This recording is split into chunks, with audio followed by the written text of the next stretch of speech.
जय Hind students, I am Prathamesh Niranjani, your polity mentor. बच्चों कैसे हैं आप लोग? बच्चों लास्ट लेक्चर के अंदर हम लोगों ने इमरजेंसी के बारे में भी जान लिया था। इसी के साथ हमने सुप्रीम कोर्ट के बारे में जाना है और हाई कोर्ट्स के बारे में भी जान लिया है। आज के लेक्चर के अंदर हम जितने भी इंपॉर्टेंट कमीशंस भारत में रहे हैं, जितनी भी इंपॉर्टेंट कमिटीज बनी हैं, उन सारे इंपॉर्टेंट कमीशंस और कमिटीज के बारे में जानेंगे। देखिए, यूपीएससी का यह नेचर रहा है कि पिछले कुछ सालों में इन कमिटीज और इन कमीशन से या तो एनडीए में डायरेक्टली क्वेश्चंस पूछे गए हैं या इनडायरेक्टली इन कमिटीज और कमीशंस को टच करके क्वेश्चन जाता है। तो यहां पर इन कमिटीज और कमीशंस को जानना बहुत ज्यादा जरूरी हो जाता है बच्चों। इसके अलावा आज का लेक्चर थोड़ा और ज्यादा इंपॉर्टेंट होने वाला है, क्योंकि बेसिकली पॉलिटी का लास्ट लेक्चर है। तो आज हम यहां पर जितने भी पॉलिटी के प्रीवियस ईयर में क्वेश्चंस पूछे गए हैं एनडीए के द्वारा, उनमें से कुछ क्वेश्चंस को आज हम यहां पर डिस्कस करने वाले हैं और ये देखने वाले हैं कि क्वेश्चंस का लेवल क्या रहता है। और हमने जितना एनडीए क्रैश कोर्स के अंदर पॉलिटी पढ़ा है, आई एम 100% श्योर कि आप उन क्रैश कोर्स को देखने के बाद ये सारे क्वेश्चंस को बिल्कुल और सही तरीके से 100% एक्यूरेसी के साथ सॉल्व कर पाएंगे। चलिए बच्चों, लेक्चर को स्टार्ट करते हैं। लेक्चर स्टार्ट करने से पहले मैं आपको बताना चाहूंगा कि हमारे पॉलिटी के और सारे लेक्चर्स पीडब्ल्यू ऐप के ऊपर अवेलेबल हैं। आपको फिजिक्स वाला ऐप प्ले स्टोर से डाउनलोड करना है। डाउनलोड करने के बाद आपको जैसे ही आप फिजिक्स वाला ऐप को ओपन करते हैं, आपको शक्ति बैच का लोगो मिलेगा। शक्ति बैच के लोगो के नीचे बाय नाउ का ऑप्शन है। आपको बाय नाउ के ऑप्शन पर क्लिक करना है और आप शक्ति बैच के लिए सब्सक्राइब हो जाएंगे। देखिए बच्चों, ये शक्ति बैच जो है वो फ्री ऑफ कॉस्ट है, तो बाय नाउ के ऑप्शन करने के बाद भी आपसे यहां पर कोई चार्जेस नहीं लिया जाएगा। चलिए बच्चों, स्टार्ट करते हैं हमारा लेक्चर जो बड़ा इंपॉर्टेंट होने वाला है। वो important committees and important commissions of Indian constitution और इंडिया। देखिए, यहां पर सबसे पहली कमेटी की मैं बात करूं, उससे पहले ये चेहरा आपको जाना पहचाना लग रहा होगा। जब हम फंडामेंटल आर्टिकल्स की बेसिकली जब हम आर्टिकल्स और अमेंडमेंट्स की बात कर रहे थे, यहां पर हमने एक अमेंडमेंट देखा था, 7th कॉन्स्टिट्यूशन अमेंडमेंट एक्ट, जिसके अंदर हमने देखा था एक स्टेट रीऑर्गेनाइजेशन कमीशन, जिसके अध्यक्ष या चेयरमैन थे फजल अली जी। तो सबसे पहला इंपॉर्टेंट कमीशन हमारा जो आता है वो यही है, स्टेट रीऑर्गेनाइजेशन कमीशन, जिसे हम फजल अली आयोग के नाम से भी जानते हैं। देखिए, यहां पर हुआ यह कि 22 दिसंबर 1953 को एक फजल अली आयोग बनाया गया या स्टेट रीऑर्गेनाइजेशन कमीशन बनाया गया। कई बार होता यह है कि जो कमीशंस होते हैं उनका प्रॉपरली नाम कुछ अलग होता है, बट उनको उनके चेयरमैन के नाम से जाना जाता है। जैसे स्टेट रीऑर्गेनाइजेशन कमीशन के चेयरमैन फजल अली साहब है, तो कई बार इस कमीशन को फजल अली कमीशन या फजल अली आयोग भी कह दिया जाता है। तो आपको यहां पर कंफ्यूज नहीं होना है। इस कमीशन को बेसिकली बनाया इसलिए गया था कि 1950s के बाद या 1950 से अगर मैं पहले की बात करूं तो हमारा देश मेजरली 4 पार्ट्स के अंदर डिवाइड था। Part A, part B, part C and part D. इसके बाद देश को अलग अलग स्टेट्स और यूटी में डिवाइड करना जरूरी था। बहुत सारी प्रोविंसेस थे, प्रोविंसेस को जोड़ना था, अलग अलग पार्ट्स को जोड़ना था और एक यूनिफाइड इंडिया बनाना बहुत ज्यादा जरूरी हो गया था। यहां पर यह भी हुआ कि कई स्टेट्स ने लिंग्विस्टिक बेस के ऊपर स्टेट बनाने की मांग करना शुरू कर दी। दैट मींस भाषा के आधार पर राज्यों की मांग स्टार्ट हो गई। इन सभी चीजों को पूरा करने के लिए एक कमीशन बनाया गया, एक आयोग बनाया गया, जिसका बेसिकली काम यही था कि देश को पहले तो यूनाइट करना और स्टेट्स का डिवाइडेशन करना। इस कमीशन का नाम था स्टेट रीऑर्गेनाइजेशन कमीशन, जो कि 1953 में बनाया गया। इनके अध्यक्ष की मैं बात करूं तो फजल अली जी इसके चेयरमैन रहे थे। इनके अलावा यहां पर 2 मेंबर्स और थे। दैट मींस ये 3 मेंबर कमीशन था। दूसरे मेंबर की बात करूं तो HN कुंजरू और तीसरे जो मेंबर थे वो थे KM पन्नीकर। यहां पर ये 3 मेंबर कमीशन था। इनका जो काम था वो यही था कि स्टेट्स का डिवाइडेशन करना और प्रॉपरली लिंग्विस्टिक बेस के ऊपर भी स्टेट्स को डिवाइड कर दिया जाना। अब देखिए, यहां पर इस कमीशन के अंदर जब एक कमीशन बन गया, इस कमीशन की रिकमेंडेशन के ऊपर एक एक्ट बना जिसका नाम था स्टेट रीऑर्गेनाइजेशन एक्ट, जो कि बेसिकली कब पास हुआ है, यहां पर 1956 के अंदर ये एक्ट पास हो गया। और इस एक्ट के अकॉर्डिंग ही हमारे देश को 14 स्टेट्स एंड 6 यूटीज के अंदर डिवाइड कर दिया गया।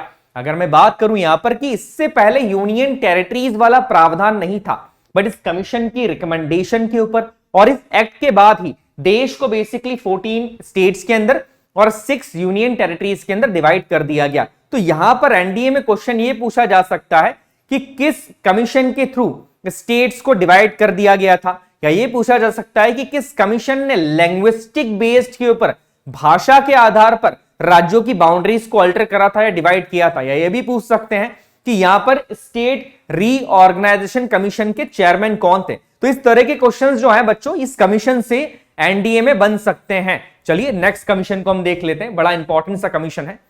नेक्स्ट कमीशन की बात की जाए तो यह कमीशन था कोठारी कमीशन, जिसे कोठारी आयोग के नाम से भी जाना जाता है। इस कमीशन के फाउंडेशन ईयर की मैं बात करूं तो यहां पर 1964 के अंदर इस कमीशन को बनाया गया था। डेट आपसे पूछी जा सकती है, डेट भी आप याद रखिएगा, 14 जुलाई 1964 को यह कमीशन बनाया गया था। इस कमीशन के एक चेयरमैन थे, जिस चेयरमैन के नाम से इसलिए इस कमीशन को कोठारी आयोग जाना जाता है। इनके चेयरमैन की बात करूं तो दौलत सिंह कोठारी जी, जिनका यह पिक्चर यहां पर है, दौलत सिंह कोठारी जी कोठारी कमीशन के चेयरमैन थे। इन्हें चेयरमैन का प्रभार दिया गया था। यहां पर बात की जाए कि कमीशन बना क्यों था। देखिए कमीशन का मेजर बनने का रीजन यह था कि भारत के अंदर एजुकेशन पॉलिसीज का रिफॉर्म करना, भारत के अंदर शिक्षा संबंधी सुधार लाना, किस तरीके से भारत में या हमारे देश में एजुकेशन को मजबूत किया जा सकता है, कौन कौन से रिफॉर्म्स की जरूरत है, किस तरीके से एजुकेशन में चेंजेस लाए जा सकते हैं। यहां पर हायर एजुकेशन की भी हम बात कर रहे हैं, इसके लिए इस आयोग को बनाया गया था और इस आयोग का नाम था कोठारी कमीशन या कोठारी आयोग। यहां पर जितने भी इंडिया के अंदर एजुकेशन के सेक्टर के जितने भी एस्पेक्ट थे, हम हायर एजुकेशन की बात कर रहे हैं, हम प्राइमरी एजुकेशन की बात करते हैं, हम सेकेंडरी एजुकेशन की बात कर रहे हैं, किस तरीके से उन एजुकेशन के सेक्टर के अंदर इंप्रूवमेंट किया जा सकता है। क्योंकि यहां पर यह देखा गया था कि आजादी के बाद देश के सामने कुछ मेजर चैलेंजेस थे, जिसमें एक सबसे बड़ा चैलेंज था हमारी एजुकेशन, हमारा एजुकेशन सेक्टर। देश का एजुकेशन सेक्टर इतना ज्यादा स्ट्रांग नहीं था। अंग्रेज जो सेक्टर हमारा एजुकेशन का छोड़कर गए थे वो बहुत ज्यादा स्ट्रांग नहीं था, वो बड़ा ही लीनियंट सा था। केवल कुछ ही लोगों तक उस एजुकेशन की पहुंच कुछ ही लोगों तक थी, बाकी लोग जो हैं या नॉर्मल सिटीजन्स इंडिया के उस एजुकेशन से डिप्राइव थे। तो यहां पर एक ऐसा आयोग बनाना जरूरी था जो कि एजुकेशन के सेक्टर्स के अंदर, सारी एजुकेशन के सेक्टर्स के अंदर क्या क्या प्रॉब्लम्स आ रही है, उन प्रॉब्लम्स को समझे, उन प्रॉब्लम्स को रेक्टिफाई करे और रेक्टिफाई करने के बाद अपने जो सुझाव हैं, जो रिपोर्ट है, वो पार्लियामेंट के सामने प्रेजेंट करे। इसके लिए जो कमीशन है वो बनाया गया था, जिसका बेसिकली क्या नाम था, कोठारी आयोग। देखिए बच्चों एक चीज मैं आपको यहां पर बताना चाहूंगा, एजुकेशन सबसे बड़ा हथियार होता है। किसी भी देश के अंदर अगर आपको रेवोल्यूशन लाना है, किसी भी देश को अगर आप कंप्लीटली चेंज करना चाहते हैं, देश की जितनी भी पॉलिसीज को सुधारना चाहते हैं, देश की जितनी समस्याएं आप उसको सुधारना चाहते हैं, आपको सिर्फ एक काम करना है, उस देश के अंदर एजुकेशन रेवोल्यूशन लेके आना है। एजुकेशन जो है वो किसी भी इंसान को छोटे से पद से एक बहुत बड़ी पोस्ट तक पहुंचा सकती है। आप कोई इंसान गरीब है, आप उसको 1 लाख रुपए दे दोगे तो 1 लाख रुपए जो है वो कई बार 1 साल 2 साल में वो पर्सन खत्म कर देगा, उसके बाद क्या, वो गरीब ही रहेगा। बट अगर किसी गरीब इंसान को आपने एजुकेशन दे दी है, एजुकेशन देने के बाद वो इंसान अच्छी जॉब पा सकता है और अच्छी जॉब पाने के बाद जीवन भर वो इंसान आगे बढ़ता रहेगा। तो एजुकेशन जो है वो एक बहुत ही बड़ा हथियार होता है। ये बात हमारी भारत सरकार को भी पता थी, दैट्स व्हाई इस एजुकेशन कमीशन को, कोठारी कमीशन को यहां पर बनाया गया था। चलिए बच्चों नेक्स्ट कमीशन की हम बात करते हैं। नेक्स्ट कमीशन कौन सा है? नेक्स्ट कमीशन की बात करें तो ये बहुत ही इंपॉर्टेंट कमीशन था। इस कमीशन का नाम है मंडल कमीशन। बीपी मंडल जी इसके अध्यक्ष थे। इसे फर्स्ट बैकवर्ड क्लास कमीशन भी कहा जाता है, पहला पिछड़ा वर्ग आयोग के नाम से जाना जाता है। और आपको यह भी जानना होगा, बहुत जरूरी है, कि जो ओबीसी को 27% रिजर्वेशन दिया जाता है, जो 27% का रिजर्वेशन का प्रावधान है अदर बैकवर्ड क्लास कमीशन के लिए, अन्य पिछड़ा वर्ग के लिए, गवर्नमेंट जॉब्स के अंदर, गवर्नमेंट एजुकेशन इंस्टीट्यूशंस के अंदर, वो इस मंडल कमीशन की रिपोर्ट के आधार पर ही तय किया गया था। तो ये कमीशन यहां पर बहुत ज्यादा इंपॉर्टेंट हो जाता है। इसे मंडल कमीशन भी कहा जाता है, बीपी मंडल आयोग भी कहा जाता है और फर्स्ट ओबीसी कमीशन भी कहा जाता है। तो तीनों चीजें इसको कही जाती है, तो आप थोड़ा सा इस पॉइंट को याद रखिएगा। चलिए कुछ फैक्चुअल चीजें कह लेते हैं। It is known as the socially educationally backward class commission. देखिए यहां पर इस कमीशन को socially and educationally backward class commission के नाम से भी जाना जाता है। अगर इसके सेटअप ईयर की बात करें तो 1 जनवरी 1979 के अंदर इस कमीशन को सेटअप किया गया था या स्थापित किया गया था? इनके चेयरमैन की बात करें तो यहां पर बीपी मंडल, ये मेंबर ऑफ पार्लियामेंट थे। बीपी मंडल जो है ये इस कमीशन के चेयरमैन थे, इन्होंने इसको हेड किया था। अब इस मंडल को कमीशन को मेजरली काम क्या दिया गया था, उस काम के बारे में जान लेते हैं। देखिए यहां पर लिखा है टू आइडेंटिफाई द सोशली और educationally backward classes of India. Bharat के अंदर जितनी भी सोशली और एजुकेशनली बैकवर्ड क्लासेस हैं, सामाजिक तौर पे और शैक्षणिक तौर पर जितने भी पिछड़े वर्ग हैं, बैकवर्ड क्लासेस हैं, उनको रिकॉग्नाइज करना, उनका पता लगाना कि कौन कौन से समाज के अंदर कौन कौन सी जातियां, कौन कौन सी सोसाइटीज या कौन कौन सी कास्ट ऐसी हैं जो कि शैक्षणिक रूप से और सामाजिक रूप से पिछड़ी हुई हैं। इसके बाद ही यहां पर ओबीसी की कास्ट का निर्धारण भी किया गया था कि कौन सी कास्ट ओबीसी के अंदर आती है। वो बेसिकली ये जो काम है वो इसी मंडल कमीशन को दिया गया था। इस मंडल कमीशन ने अपनी रिपोर्ट्स प्रेजेंट करी। अपनी रिपोर्ट के अंदर इस मंडल कमीशन ने यह कहा था कि ये दिन अदर बैकवर्ड क्लासेस के लिए रिजर्वेशन होना चाहिए। 27% का रिजर्वेशन ओबीसी के लिए होना चाहिए। कहां पर होना चाहिए बच्चों? पब्लिक सेक्टर के अंदर, दैट मींस सरकारी नौकरियों के अंदर होना चाहिए, गवर्नमेंट के जो जॉब्स थे वहां पर होना चाहिए और एजुकेशन इंस्टीट्यूशंस के अंदर भी होना चाहिए। तो जो ओबीसी के 27% रिजर्वेशन की जब हम बात करते हैं तो वो यहां पर मंडल कमीशन की रिकमेंडेशन के ऊपर ही किया गया था। और मंडल कमीशन बड़ा इंपॉर्टेंट हो जाता है अदर बैकवर्ड क्लास के लिए। इसे फर्स्ट ओबीसी कमीशन भी कहा जाता है, पहला अन्य पिछड़ा वर्ग आयोग के नाम से भी इसे जाना जाता है। यहां पर आपसे पूछ सकते हैं कि मंडल कमीशन किस लिए बनाया गया था। आपका आंसर होना चाहिए कि यहां पर ओबीसी को रिकॉग्नाइज करने के लिए, सामाजिक और शैक्षणिक तौर पर, सोशली और एजुकेशनली फॉर्म के अंदर ओबीसी को रिकॉग्नाइज करने के लिए, अदर बैकवर्ड क्लासेस को रिकॉग्नाइज करने के लिए इस कमीशन को बनाया गया था। यहां पर आपसे ईयर भी पूछा जा सकता है कि कब इसे ऑर्गेनाइज किया गया था। सो ईयर वाज 1979। और यहां पर आपसे यह भी पूछा जा सकता है कि इस कमीशन के अध्यक्ष कौन थे, तो वो थे हमारे बीपी मंडल जी। याद रखिएगा, बड़ा इंपॉर्टेंट सा कमीशन है। इसके बाद कुछ और इंपॉर्टेंट कमीशन है। यहां पर हम बात करें, ये कमीशन हमारा है बेसिकली सरकारिया आयोग, जिसे सरकारिया कमीशन के नाम से भी जाना जाता है।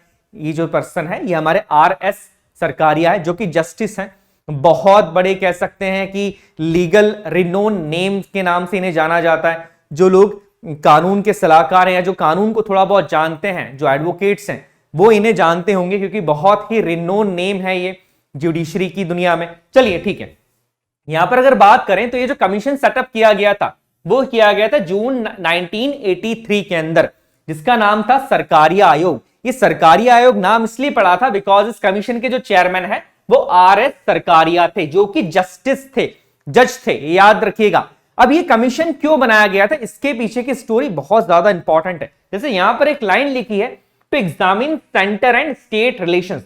देखिए हो ये रहा था कि जितने भी हमारा जो सेंटर है और जितने भी स्टेट्स हैं उनके बीच में कई तरह के रिलेशंस होते हैं। जैसे फाइनेंशियल रिलेशंस होते हैं, लेजिस्लेटिव रिलेशंस होते हैं, एग्जीक्यूटिव रिलेशंस होते हैं। और कहीं ना कहीं ये देखा जा रहा था कि ये जो रिलेशंस हैं ये प्रॉपर तरीके से मेंटेन नहीं हो रहे हैं, क्योंकि संविधान के अंदर ये जो रिलेशंस की बात की गई है, सेंटर और स्टेट रिलेशंस की बात की गई है, वो थोड़ी सी कॉम्प्लिकेटेड है। इसके कारण सेंटर और स्टेट के रिलेशंस के अंदर बहुत सारे कॉम्प्लिकेशंस आना स्टार्ट हो गए थे। इन कॉम्प्लिकेशंस को दूर करने के लिए एक ऐसा आयोग बनाया जाना जरूरी था जो कि अपनी एक प्रॉपर रिपोर्ट सबमिट करे कि क्या क्या प्रॉब्लम्स आ रही हैं, क्या क्या कॉम्प्लिकेशन है और इन कॉम्प्लिकेशंस की रेमेडी क्या है। दैट मींस किस तरीके से उन चीजों को सुधारा जा सकता है। यही बात सोचते हुए यहां पर एक आयोग बनाया गया जिसका नाम था सरकारिया कमीशन, जो कि सेंटर और स्टेट के रिलेशंस को एग्जामिन करने के लिए बना था। तो याद रखिएगा ये कमीशन और ये आयोग भी आपके लिए बहुत ज्यादा इंपॉर्टेंट है बच्चों। चलिए नेक्स्ट पॉइंट की बात करते हैं। नेक्स्ट आयोग की बात करें तो यहां पर ये आता है हमारा नानावती कमीशन। एक इंपॉर्टेंट कमीशन है नानावती आयोग की बात की जाए, जो कि जस्टिस जीटी नानावती कमीशन के नाम से भी जाना जाता है, क्योंकि इसके जो चेयरमैन थे वो थे जस्टिस जीटी नानावती। इसकी बात की जाए कमीशन कब सेटअप किया गया, तो ये 200 के अंदर सेटअप किया गया था, ईयर 2000 में सेटअप किया गया था। इसी नाम से 2 कमीशन सेटअप किए गए थे। जिस कमीशन की हम बात करें जो 2000 में सेटअप किया गया था, जो अभी अभी सेटअप किया गया है, बेसिकली अगर वहां पर बात की जाए तो एंटी सिख राइट्स जो 1984 के अंदर हुए थे, उन राइट्स की जांच करने के लिए उनकी इंक्वायरी करने के लिए इस आयोग को यहां पर बनाया गया था। तो याद रखिएगा, ईयर याद रखिएगा, किस लिए बनाया गया था वो पॉइंट भी याद रखना यहां पर जरूरी है। नेक्स्ट कमीशन की बात करें, बड़ा इंपॉर्टेंट कमीशन है यहां पर। अगर बात की जाए, ये है हमारे केलकर कमीशन। केलकर कमीशन की बात की जाए यहां पर, तो ये भी बैकवर्ड क्लासेस के लिए ही था। यहां पर बेसिकली इसे फर्स्ट बैकवर्ड क्लास कमीशन भी बोल देते हैं, कई बार इसे सेकंड बैकवर्ड क्लास कमीशन के नाम से भी जाना जाता है मेजरली। तो काका केलकर इस कमीशन के चेयरमैन थे, इस बात को आपको याद रखना है। और ये सेटअप किया गया था 1953 के अंदर, 1953 के अंदर है ना। यहां पर कंफ्यूजन बहुत ज्यादा होता है, कई बार ये कहा जाता है कि जो बीपी मंडल है वो हमारा फर्स्ट बैकवर्ड क्लास कमीशन है, जैसे अभी मैं आपको बता रहा था, और काका केलकर जो केलकर कमीशन है वो हमारा सेकंड बैकवर्ड क्लास कमीशन है। बट आपको एक सिंपल सी चीज याद रखनी है, ये जो फर्स्ट बैकवर्ड क्लास कमीशन इन्हें कहा जाता है या सेकंड बैकवर्ड क्लास कमीशन इन्हें कहा जाता है, ये इनके ऑफिशियली नेम नहीं है, ये नेम्स इन्हें दिए गए। अब जैसे ईयर के हिसाब से बात की जाए यहां पर, तो ईयर के हिसाब से ये जो कमीशन है हमारा केलकर कमीशन, ये फर्स्ट बैकवर्ड क्लास कमीशन हो गया, और मंडल कमीशन हमारा सेकंड बैकवर्ड क्लास कमीशन हो गया। बट ऑफिशियली कई बार देखा जाता है तो वो पहला हो जाता है और ये दूसरा हो जाता है। तो यहां पर आपको इन छोटी छोटी चीजों में कंफ्यूजन नहीं होना है, क्योंकि यहां पर इस तरीके का क्वेश्चन आपसे नहीं पूछा जाएगा।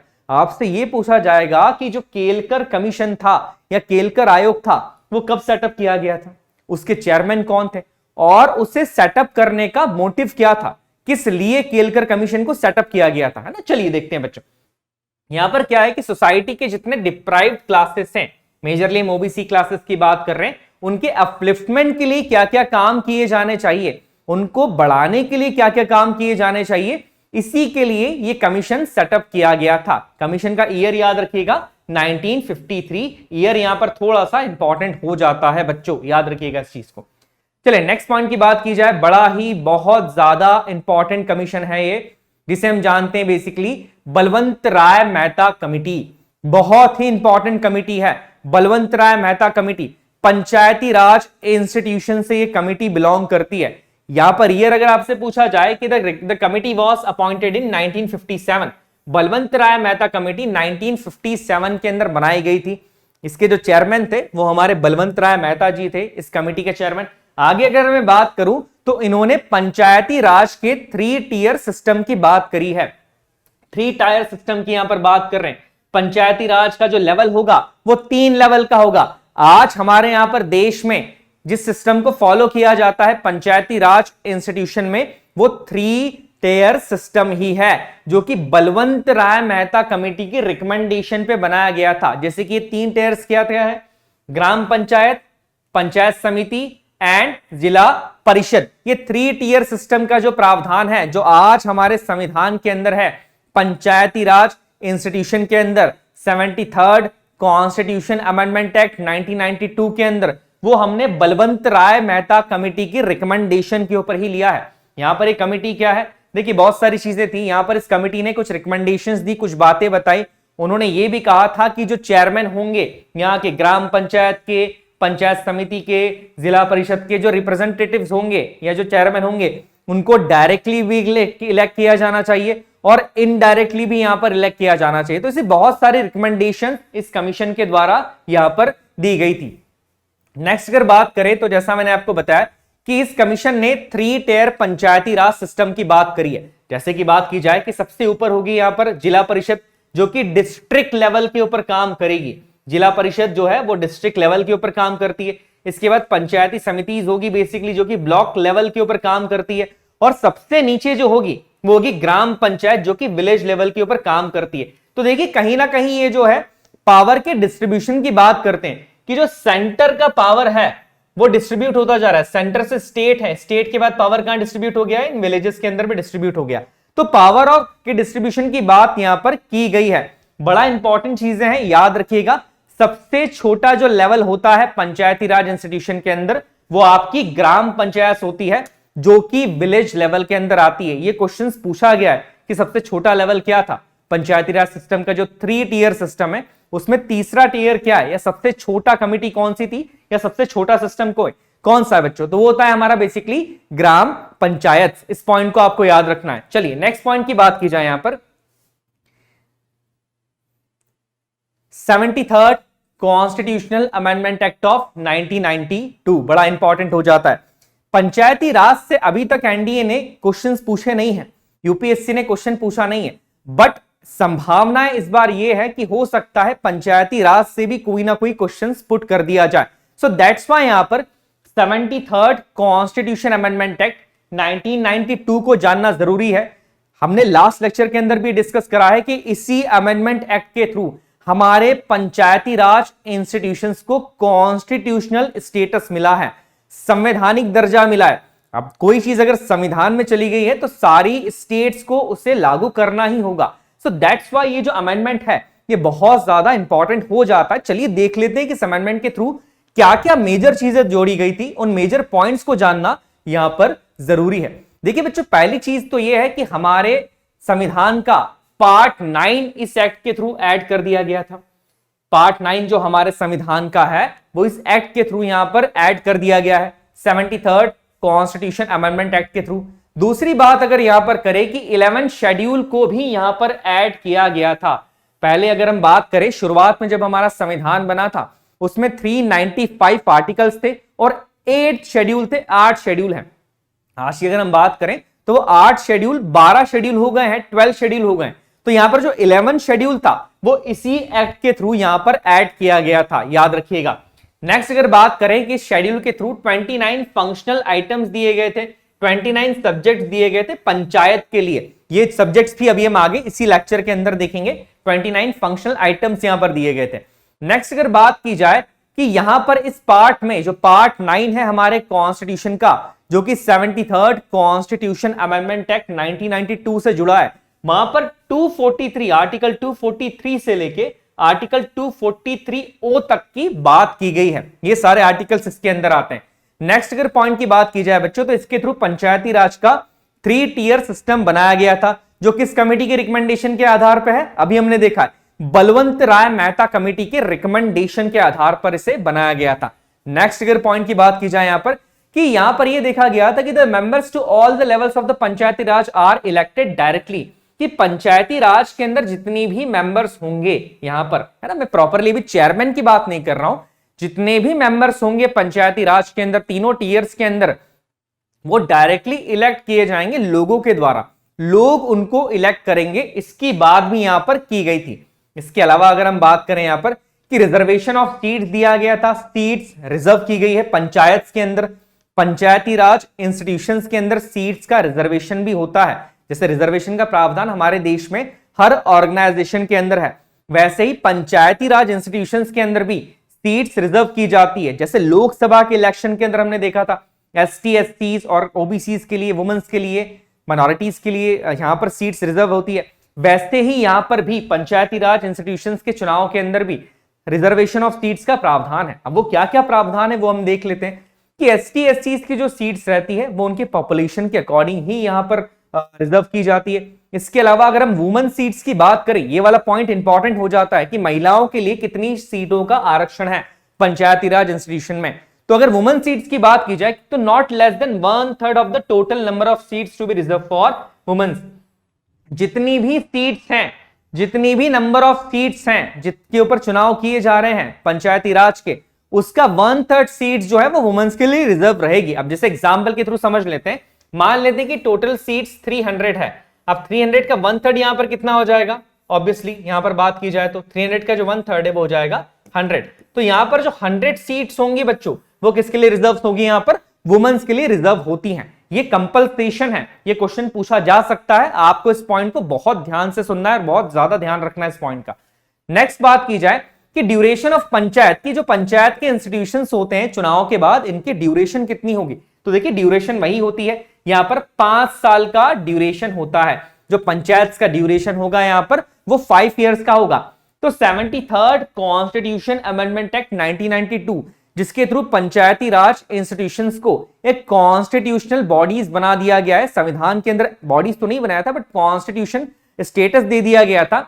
उसके जो मेन प्रावधान हैं, जो इंपॉर्टेंट चीजें बताई गई हैं, जो कि एग्जाम्स में आपसे पूछी जा सकती हैं, वो सारी चीजें मैंने आपको बता दी है। देखिए this is the NDA crash course. तो मैं पंचायती राज इंस्टीट्यूशन अभी आपको बहुत डिटेल में नहीं करा सकता। क्यों? क्योंकि बहुत जल्दी ही आपका एग्जाम होने वाला है। बट जो इंपॉर्टेंट पॉइंट्स हैं जिनके एग्जाम में पूछे जाने के चांसेस सबसे ज्यादा हैं, वो सारे पॉइंट्स हमने यहां पर कवर कर लिए। चलिए नेक्स्ट पॉइंट देखते हैं बच्चों।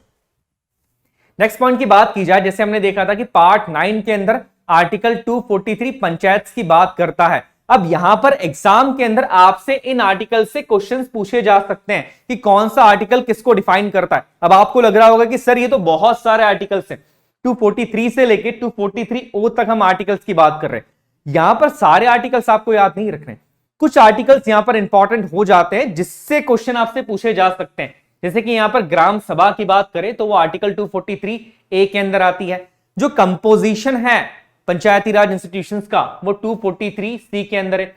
सबसे इंपॉर्टेंट यहां पर आ जाता है रिजर्वेशन का जो प्रावधान है वो 243D के अंदर है। टेन्योर 243E के अंदर आ जाता है। तो यहां पर ये सारी चीजें आपको याद रखनी है। यहां पर ये पहला 243D, 243C और 243A थोड़े से ज्यादा इंपॉर्टेंट हो जाते हैं, इससे क्वेश्चन बनने के चांसेस यहां पर ज्यादा है बच्चों। चलिए नेक्स्ट क्वेश्चन की बात की जाए कि इसके अलावा भी कुछ और इंपॉर्टेंट कमिटीज थी, कुछ इंपॉर्टेंट कमीशन थे जिनसे इनडायरेक्टली क्वेश्चन आपसे पूछा जा सकता है। जैसे कि कमीशन था लोधा कमेटी, जो कि 2016 के अंदर बनी थी। वो क्रिकेट के अंदर रिफॉर्म्स, भारत के अंदर जो बीसीसीआई है हमारा बोर्ड, भारत का जो क्रिकेट कंट्रोल बोर्ड है, उसके अंदर क्या क्या रिफॉर्म्स किए जा सकते हैं, क्या क्या चेंजेस लाए जाना चाहिए, उसके लिए कमिटी बनाई गई थी। बहुत ज्यादा टाइम इस कमिटी को बने हुए नहीं हुआ है, तो यहां पर इस कमिटी से क्वेश्चन आने के चांसेस थोड़े से बढ़ जाते हैं, याद रखिएगा।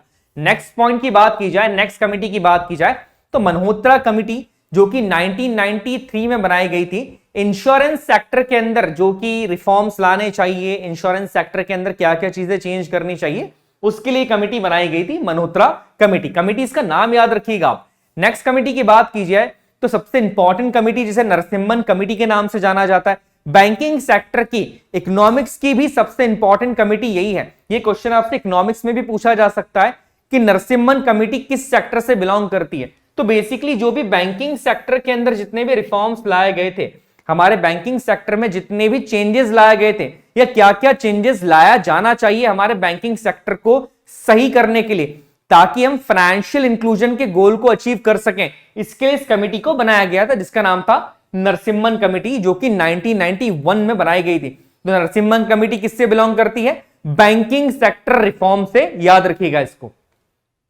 नेक्स्ट कमेटी की बात की जाए तो committee on computerisation in banks, ये सी रंगराजन के थ्रू बनाई गई थी। इसे रंगराजन कमेटी के नाम से भी जाना जाता है। बैंक्स के अंदर किस तरीके से कंप्यूटराइजेशन किया जा सकता है, किस तरीके से कंप्यूटर्स का यूज किया जा सकता है, इस बात को जानने के लिए, या इस रिफॉर्म को लाने के लिए इस कमेटी को बनाया गया था। ईयर याद रखिएगा बच्चों, 1988। नेक्स्ट कमेटी की बात की जाए, यहां पर के संथानम कमेटी, ये बड़ी इंपॉर्टेंट कमेटी है। के संथानम कमेटी एनडीए के लास्ट ईयर के अंदर, ये लास्ट टू लास्ट ईयर के अंदर इस कमेटी के बारे में क्वेश्चन पूछा गया है।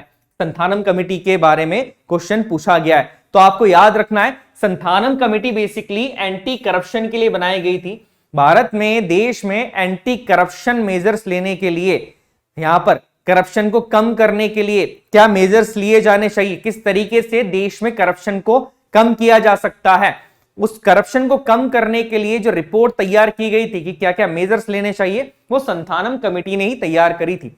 बड़ी इंपॉर्टेंट कमेटी है, दैट्स व्हाई इसे एंटी करप्शन कमेटी के नाम से भी जाना जाता है। के संथानम इस कमेटी के चेयरमैन थे। अब ये कमेटी क्यों बनाई गई थी? प्रिवेंशन ऑफ करप्शन के लिए, करप्शन को प्रिवेंट करने के लिए कि किस तरीके से देश में करप्शन को कम किया जा सकता है। क्योंकि आजादी के बाद हमारे देश में करप्शन एक बहुत बड़ा इशू रहा है और अभी भी करप्शन एक बहुत बड़ा इशू है। करप्शन को दूर करने के लिए इस समय तक कोई भी ऐसा प्रावधान नहीं था, कोई भी इंपॉर्टेंट रूल्स या रेगुलेशन नहीं था कि किस रूल्स या रेगुलेशंस के थ्रू जो करप्ट व्यक्ति है उसे सजा दी जा सके। तो यहां पर करप्शन को कम करने के लिए क्या क्या प्रिवेंटिव मेजर्स लेने चाहिए, इसी के लिए इस कमेटी को बनाया गया था, जिस कमेटी का नाम था के संथानम कमेटी। और इसी कमेटी के रिकमेंडेशन पर सीवीसी बनाया गया है, सेंट्रल विजिलेंस कमीशन। ये एक एंटी करप्शन है हमारा देश का, जिसे सेंट्रल विजिलेंस कमीशन के नाम से जाना जाता है। सेंट्रल विजिलेंस कमीशन भी क्वेश्चन ये आ सकता है कि सेंट्रल विजिलेंस कमीशन किस कमेटी की रिकमेंडेशन पे बनाया गया, तो वो कौन सी कमेटी है? संथानम कमेटी की रिकमेंडेशन के ऊपर। बेसिकली ये हमारे ऑल इंडिया सर्विसेज के अधिकारी जो होते हैं उनके ऊपर नजर बनाए रखने के लिए बनाया गया था कमीशन। बहुत इंपॉर्टेंट कमीशन होता है, बट आपकी एनडीए एग्जाम के लिए इस कमीशन को बहुत डिटेल में पढ़ना जरूरी नहीं है। नेक्स्ट पॉइंट की बात की जाए बच्चों, इसके अलावा एक कमिटी सेटअप की गई थी, शिवरमन कमिटी, जो कि 1979 में सेटअप की गई थी, और इसी कमिटी के रिकमेंडेशन के ऊपर नाबार्ड स्टैब्लिश किया गया था। नाबार्ड क्या है बच्चों? National bank for agriculture and rural development. तो एक क्वेश्चन पूछा जा सकता है आपसे बेसिकली कि नाबार्ड किस कमिटी के रिकमेंडेशन पे सेटअप किया गया था, तो वो कमिटी का नाम है यहां पर शिवरमन कमिटी, जो कि 1979 में बनाई गई थी। चलिए नेक्स्ट क्वेश्चन देखते हैं बच्चों। नेक्स्ट पॉइंट की बात की जाए तो यह आती स्वामीनाथन कमीशन। यह बनाया गया था 2004 के अंदर। देश में किसान जो प्रॉब्लम्स फेस कर रहे हैं, हमारे देश के किसान जितनी प्रॉब्लम्स फेस करते हैं यहां पर, उन प्रॉब्लम्स को जानने के लिए यह कमीशन बनाया गया था, स्वामीनाथन कमीशन। बड़ा ही इंपॉर्टेंट कमीशन है ना। फार्मर्स को जो प्रॉब्लम्स हो रही हैं यहां पर अपने माल को बेचने के लिए, या देश के अंदर किसानों की जो जो भी समस्याएं हैं, उन समस्याओं को जानने के लिए, सुलझाने के लिए इस कमीशन को बनाया गया था, स्वामीनाथन कमीशन, जो कि 2004 के अंदर बनाया गया था। नेक्स्ट, अब देखिए यहां पर ये सारे इंपॉर्टेंट कमिटीज, सारे इंपॉर्टेंट कमीशंस हमारे आज के हमने कंप्लीट कर लिए हैं, जो कि आपकी एग्जाम पॉइंट ऑफ व्यू से बहुत ज्यादा इंपॉर्टेंट है। बहुत ज्यादा कमीशंस और बहुत ज्यादा कमिटीज हमने नहीं करी है, कुछ चुनिंदा कमिटीज और कमीशन ही हमने देखे जिससे क्वेश्चन पूछे जाने के चांसेस सबसे ज्यादा होते हैं। तो आई वांट कि एटलीस्ट आप एग्जाम से पहले एक बार इन सारी कमिटीज और कमीशंस को वापस से रिवाइज कर लीजिए। हो सकता है कि जो कमिटीज हमने पढ़ी है, जो कमीशंस हमने पढ़े हैं, उसी में से क्वेश्चंस आ जाएं। चलिए बच्चों, अब एक इंपॉर्टेंट चीज हम स्टार्ट करते हैं। पॉलिटी के जितने क्वेश्चंस एनडीए ने लास्ट ईयर के अंदर पूछे हैं, उनमें से कुछ इंपॉर्टेंट मेजर क्वेश्चंस आज हम इस लेक्चर के अंदर करेंगे। तकरीबन 20 से 25 वो क्वेश्चंस होंगे। उन सारे क्वेश्चंस को हम लगाते हैं और देखते हैं कि क्वेश्चन का लेवल कितना जा रहा है, कितने लेवल तक के क्वेश्चंस पूछे जा रहे हैं, और टॉपिक की अंडरस्टैंडिंग कितनी ज्यादा जरूरी है। तो चलिए बच्चों स्टार्ट करते हैं सारे के सारे वो क्वेश्चंस को।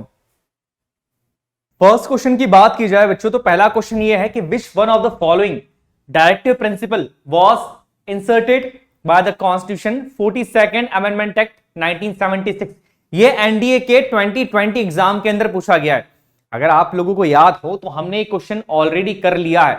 मैंने आपको पहले भी कहा था कि DPSP, directive principle of state policies वाला जो टॉपिक है, वो एनडीए का हमेशा से फेवरेट टॉपिक रहा है। वहां से कोई ना कोई क्वेश्चन पूछता ही है। यहां पर जैसे क्वेश्चन वो पूछ रहा है कि 42nd कॉन्स्टिट्यूशन अमेंडमेंट एक्ट 1976 के थ्रू कौन सी चीज यहां पर जोड़ी गई थी, कौन सा डीपीएसपी, कौन सा डायरेक्टिव प्रिंसिपल यहां पर जोड़ा गया था। अब ऑप्शन देख लेते हैं एक बार। पहला ऑप्शन है the state shall minimise inequalities in income, ये पहला ऑप्शन है आपका।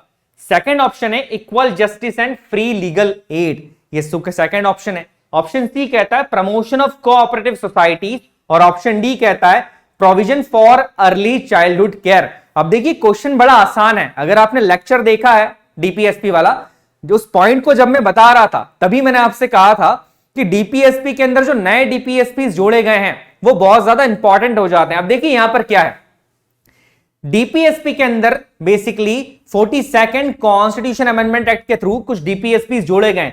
अब जैसे यहां पर बात कर रहे हैं आर्टिकल 39A, जिसके अंदर बात करते हैं promotion to promote equal justice and to provide free legal aid to the poor. Article 43A to take steps to secure the participation of workers in the management of industries. Article 48A जिसके अंदर बताया गया है to protect and improve the environment and to safeguard the forest and wildlife. अब देखिए यहां पर इस ऑप्शन के अंदर डायरेक्टली इसका जो आंसर है वो क्या दिख रहा है, ऑप्शन बी। ऑप्शन बी जो है इसका आंसर है, क्योंकि आर्टिकल 39A के अंदर इसी की बात की गई है, equal justice and free legal add की। देखिए आर्टिकल 39 है, ये ऑलरेडी हम कर चुके हैं डीपीएसपी के लेक्चर के अंदर, ये क्वेश्चन हम लगा चुके हैं। और DPSP directive principle of state policies, that's why यहां पर बहुत ज्यादा इंपॉर्टेंट हो जाती है। चलिए नेक्स्ट क्वेश्चन देखते हैं बच्चों। नेक्स्ट क्वेश्चन बेसिकली यहां पर क्या कह रहा है, देखिए डीपीएसपी है हमारी।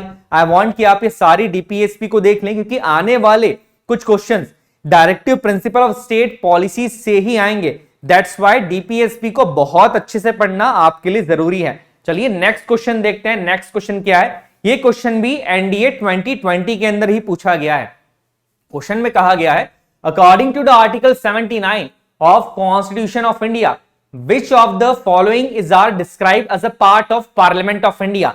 आर्टिकल 79 के अकॉर्डिंग किन चीजों को पार्लियामेंट का पार्ट माना गया है? ये पहले लेक्चर से हम चीज समझ रहे हैं। जब भी आर्टिकल 79 में आपको समझाता हूं, पार्लियामेंट हमने देखा था, इंपॉर्टेंट आर्टिकल्स की बात करी थी, इंपॉर्टेंट आर्टिकल्स के अंदर भी हमने आर्टिकल 79 के बारे में जाना है। क्वेश्चन ये पूछ रहा है कि आर्टिकल 79 के अकॉर्डिंग पार्लियामेंट का हिस्सा कौन कौन होता है, कौन कौन सी चीजों से मिलकर पार्लियामेंट बनती है। अब देखिए क्या ऑप्शन है। पहला है यहां पर the house of the people. House of the people that means ये किसकी बात कर रहे हैं? लोकसभा की बात कर रहे हैं। दूसरा यहां पर कर रहे हैं the council of states. Council of states क्या होती है बच्चों? यहां पर राज्यसभा की बात कर रहे हैं। काउंसिल ऑफ स्टेट्स राज्यसभा की यहां पर बात की जा रही है। नेक्स्ट यहां पर बात की जा रही है the president of India. Bharat के जो राष्ट्रपति होते हैं उनकी यहां पर बात की जा रही है। अब आर्टिकल 79 के अकॉर्डिंग हम लोग ऑलरेडी डिस्कस कर चुके हैं, अगेन मैं एक बार डिस्कस कर लेता हूं कि पार्लियामेंट मेजरली, पार्लियामेंट की बात की जाए आर्टिकल 79 के अकॉर्डिंग, तो पार्लियामेंट मेजरली तीन चीजों से मिलकर बनी है।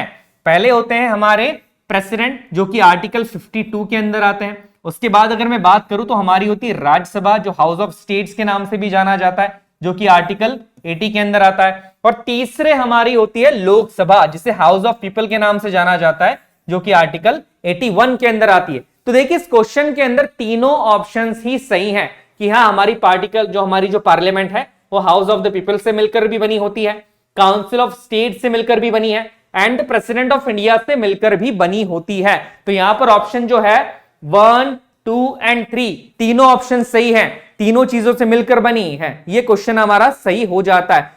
तो देखिए मैंने आपको पहले भी कहा है कि सिर्फ हर शॉर्ट टॉपिक को मगअप करने से यूपीएससी एग्जाम्स में काम नहीं चलता है। भले ही एग्जाम 12th लेवल का है, भले ही एनडीए का एग्जाम है, पर आपको ये बात दिमाग में बिठानी है कि एग्जामिनेशन कोई स्टेट बोर्ड कंडक्ट नहीं कर रहा है, एग्जामिनेशन कंडक्ट कर रहा है UPSC, union public service commission, जो देश की सबसे बड़ी एग्जाम को भी कंडक्ट करता है सिविल सर्विसेज की। तो जो पेपर होता है एग्जाम का वो पेपर तो इजी होता है, बट लैंग्वेज थोड़ी सी टफ हो जाती है या बेसिक्स की आपकी अंडरस्टैंडिंग बहुत ज्यादा जरूरी है। तो देखिए पॉलिटी के जो क्वेश्चंस आ रहे हैं वो बेसिक्स से पूछ रहे हैं आपके, बिल्कुल बेसिक से, बट बेसिक इतना भी नहीं कि आपने ऊपर ऊपर का ओवरव्यू ले लिया है।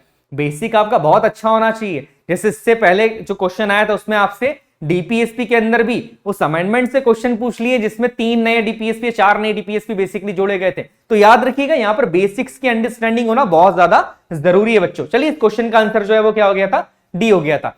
नेक्स्ट देख लेते हैं क्वेश्चन। ये भी हमारा क्वेश्चन जो है बेसिकली डीपीएसपी से ही लिया गया है और क्वेश्चन पूछा गया था 2019 के अंदर, एनडीए 2019 के अंदर ये क्वेश्चन पूछा गया है। देख लेते हैं कि क्वेश्चन क्या कह रहा है।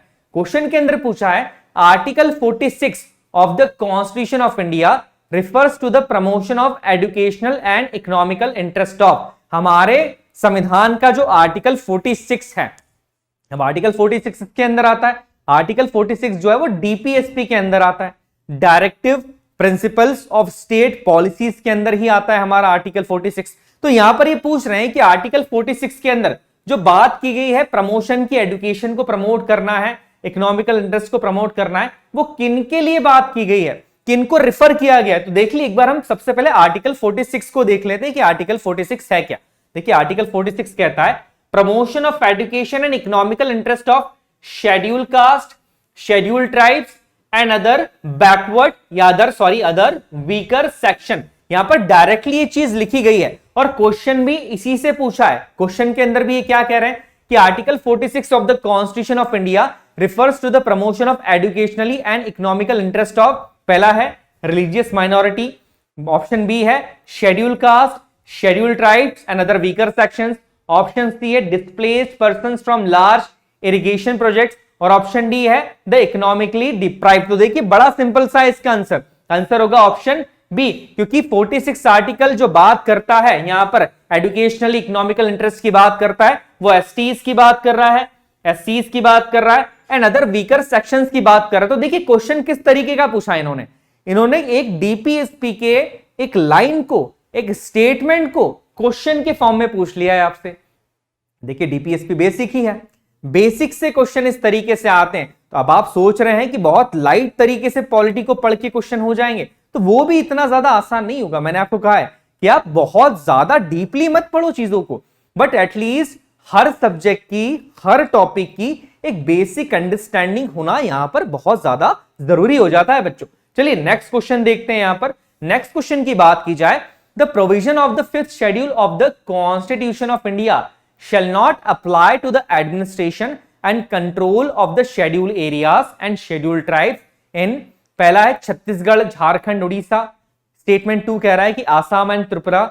3 कहता है कि Meghalaya and Mizoram. Select the correct answer using the code given below. ये क्वेश्चन पूछा गया है एनडीए 2019 के अंदर, जो कि शुरुआत के जो 12 शेड्यूल से हमारे बेसिक, उस 12 शेड्यूल से क्वेश्चन पूछ लिया गया है। क्वेश्चन क्या कह रहा है, एक बार इसको हिंदी में डिस्कस कर लेते हैं। क्वेश्चन ये कहता है कि हमारा जो 5वां शेड्यूल है भारतीय संविधान का, वो एडमिनिस्ट्रेशन की बात करता है, but it shall not apply to the administration and control of the schedule areas and schedule tribes in. उसके अंदर जो शेड्यूल एरियाज और शेड्यूल ट्राइब्स की बात की गई है, जिनके एडमिनिस्ट्रेशन को वो करता है, इन ऑप्शंस में से वो कौन से शेड्यूल ट्राइब्स और शेड्यूल एरियाज नहीं है। बेसिकली क्वेश्चन उसी की बात कर रहा है। ऑप्शन दे रखा है 1 ओनली, सेकंड ऑप्शन है 1 and 2 ओनली, सी ऑप्शन है 2 and 3 ओनली, और डी ऑप्शन हमारा कह रहा है कि 1, 2 and 3। चलिए इस क्वेश्चन का जो आंसर है आपको कमेंट बॉक्स में बताना है, बट इस क्वेश्चन के साथ साथ मैं चाह रहा हूं कि एक बार फर्स्ट से लेके 12 शेड्यूल्स तक आप लोग रिवाइज कर लें, क्योंकि शेड्यूल से क्वेश्चन पूछे जाने के चांसेस भी रहते हैं, क्योंकि शेड्यूल से एनडीए ने पिछले एग्जाम्स में क्वेश्चन पूछे भी हैं, और यह भी देखा गया है कि इन क्वेश्चंस का जो वेटेज होता है वो सभी का बराबर है। यहां पर ऐसा नहीं है कि किसी सब्जेक्ट के क्वेश्चन का वेटेज ज्यादा है, किसी का कम है, तो दैट्स व्हाई इन क्वेश्चंस को भी लगाना आपके लिए बहुत जरूरी है। अब जैसे पहले शेड्यूल की बात की जाए तो यहां पर लिस्ट दे के रखिए, भारत के अंदर जितनी स्टेट्स हैं, जितनी यूटीज हैं, उनके नाम, उनकी लिस्ट दे के रखिए। सेकंड शेड्यूल की अगर बात की जाए तो यहां पर प्रोविजंस दे के रखे हैं। किसके लिए यहां पर प्रोविजंस दे के रखे हैं? प्रेसिडेंट के लिए, गवर्नर के लिए, स्पीकर के लिए। तो यहां पर इनकी जो सैलरीज होती हैं, गवर्नर की, प्रेसिडेंट की, स्पीकर की, चेयरमैन की, हाउस ऑफ जो हमारे पीपल ऑफ होते हैं, हाउस ऑफ पीपल की बात करें, जो कि हमारे वाइस प्रेसिडेंट होते हैं, उनकी सैलरी की एंड अलाउंसेस की, ये सारी सैलरीज एंड अलाउंसेस यहां पर सेकंड शेड्यूल के अंदर दिए गए हैं।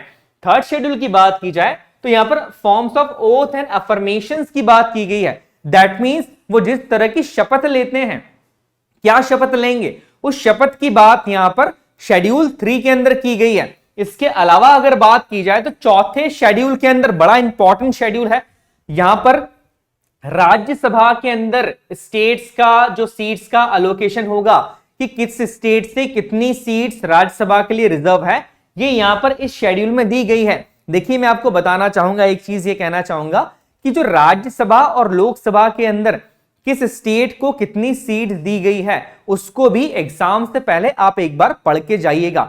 वो पढ़ के जाना जरूरी है। सारी स्टेट्स आए ना, वो याद नहीं होगी कि सारी स्टेट्स की सीट्स कैसे याद कर ले। सारे जो भी है लोकसभा के अंदर जितनी स्टेट्स हैं और राज्यसभा के अंदर किस स्टेट की कितनी सीट्स हैं, उसको याद करना थोड़ा सा मुश्किल हो सकता है।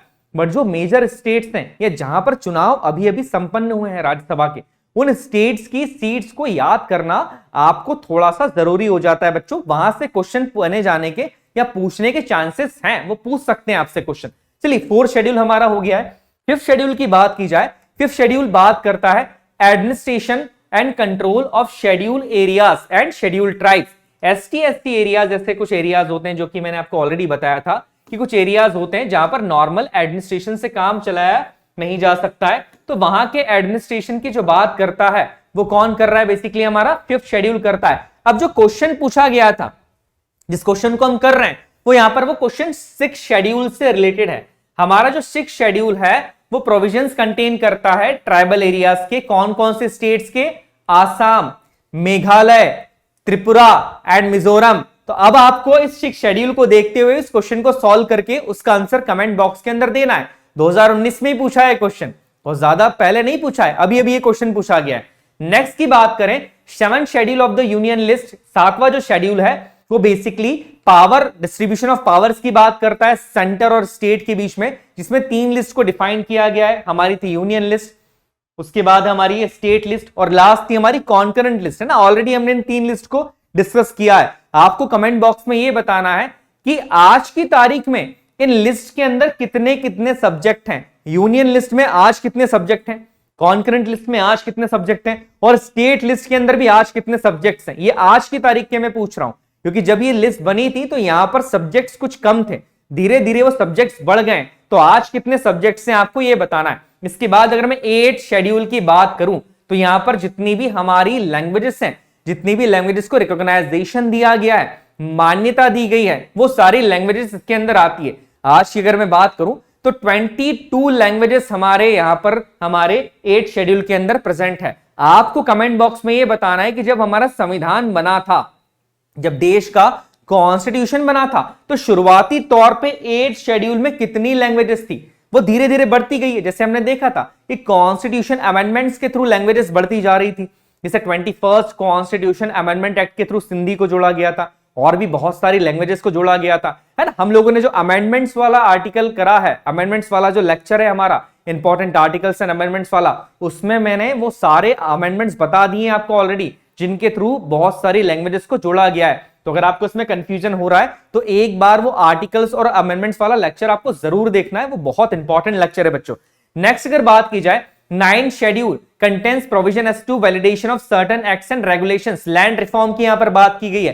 तो जो 9 शेड्यूल है हमारे लैंड रिफॉर्म से बात करता है। अब मेरा क्वेश्चन यहां पर है, मुझे बताइएगा कौन से कॉन्स्टिट्यूशन अमेंडमेंट से 9 शेड्यूल जोड़ा गया था, है ना। ये क्वेश्चन भी हमने पढ़ा था, किस संविधान संशोधन से हमारे संविधान में 9 शेड्यूल को इनकॉर्पोरेट किया गया है, 9 शेड्यूल जोड़ा गया है। चलिए नेक्स्ट पॉइंट की बात करें, 10 शेड्यूल की हम बात करते हैं। इसके बारे में भी हमने बात किया था। एंटी डिफेक्शन लॉ, दल बदल कानून की जो बात की गई है, जो दल बदल कानून लाया गया था, उस कानून के लिए एक शेड्यूल बनाया गया है। वो शेड्यूल कौन सा है हमारा?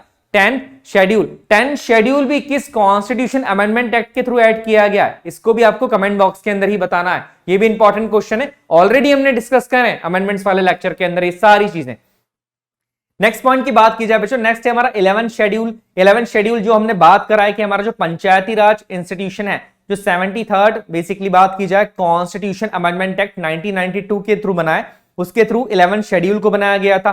तो 11 शेड्यूल में पंचायत की बात की जा रही है। और जो 12th शेड्यूल है हमारा, जो कि basically 74th constitution amendment act 1992 के थ्रू बनाया गया है, उसके अंदर जो म्युनिसिपैलिटीज की बात की गई है, इन दोनों शेड्यूल्स के थ्रू, जैसे 73rd शेड्यूल के थ्रू, 73rd कॉन्स्टिट्यूशन अमेंडमेंट के थ्रू पंचायती राज इंस्टीट्यूशंस को संवैधानिक दर्जा दिया गया था, कॉन्स्टिट्यूशनल स्टेटस दिया गया था। वैसे ही 74th कॉन्स्टिट्यूशन अमेंडमेंट एक्ट 1992 के थ्रू यहां पर जो म्युनिसिपैलिटीज होती हैं, उन्हें एक संवैधानिक दर्जा यहां पर दिया गया है और एक नया शेड्यूल ऐड किया गया था, वो था 12th शेड्यूल। तो चलिए सारे शेड्यूल्स हमने देख लिए। जो क्वेश्चन था वो 6 शेड्यूल से रिलेटेड है, आपको बताना है कि उस क्वेश्चन का आंसर क्या होगा। चलिए बच्चों नेक्स्ट क्वेश्चन यहां पर देख लेते हैं। नेक्स्ट क्वेश्चन को करने से पहले आई वांट कि आप एक बार ये सारे पार्ट्स भी यहां पर देख लें, जिन पार्ट्स की हम बात कर रहे हैं वो पार्ट्स भी आप देख लें। जैसे कि टोटल पार्ट्स हमारे संविधान में शुरुआती तौर पर 22 थे,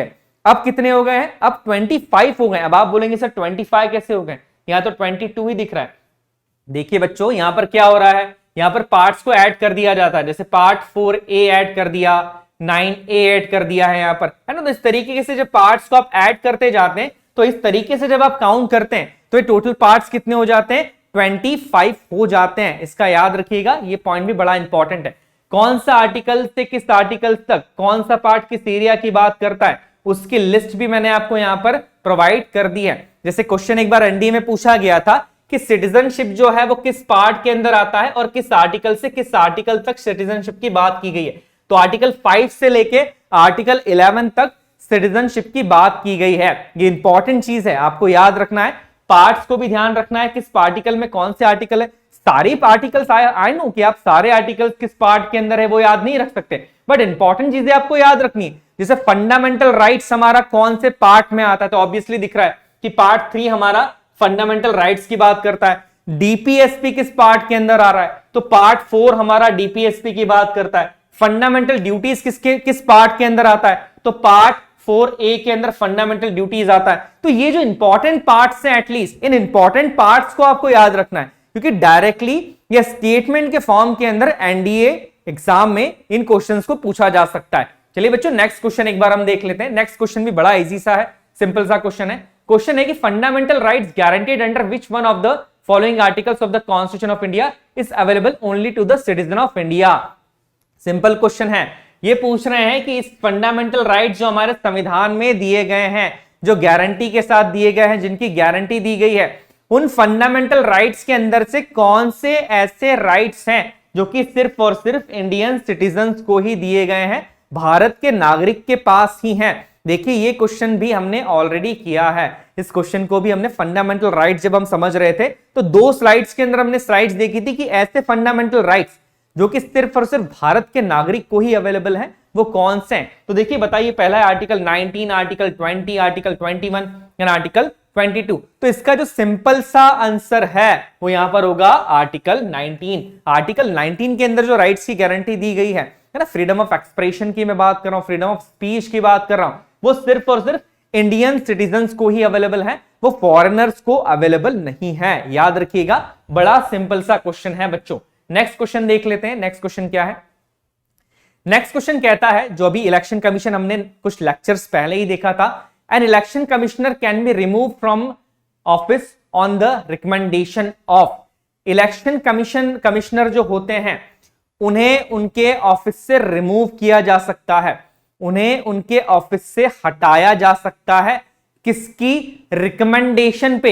ये पॉइंट ध्यान से सुनिएगा, ये पॉइंट बड़ा इंपॉर्टेंट है। ऑन द रिकमेंडेशन ऑफ, किसकी रिकमेंडेशन पे आप उन्हें हटाया जा सकता है, क्योंकि क्वेश्चन में अगर कंफ्यूजन हुआ ना तो ये इस रिकमेंडेशन से ही होगा। लेक्चर में ध्यान रखना, मैंने क्या बताया कि रिमूव करता कौन है और किसकी रिकमेंडेशन पे करता है। दोनों चीजों को मैंने बहुत एम्फसाइज करके चीजें बताई थी जब हम इलेक्शन कमीशन पढ़ रहे थे। तो इस क्वेश्चन का आंसर भी आपको कमेंट बॉक्स के अंदर ही देना है, क्योंकि इजी क्वेश्चन है। ये क्वेश्चन भी 2019 एनडीए ने पूछा है आपसे, एक इंपॉर्टेंट क्वेश्चन है।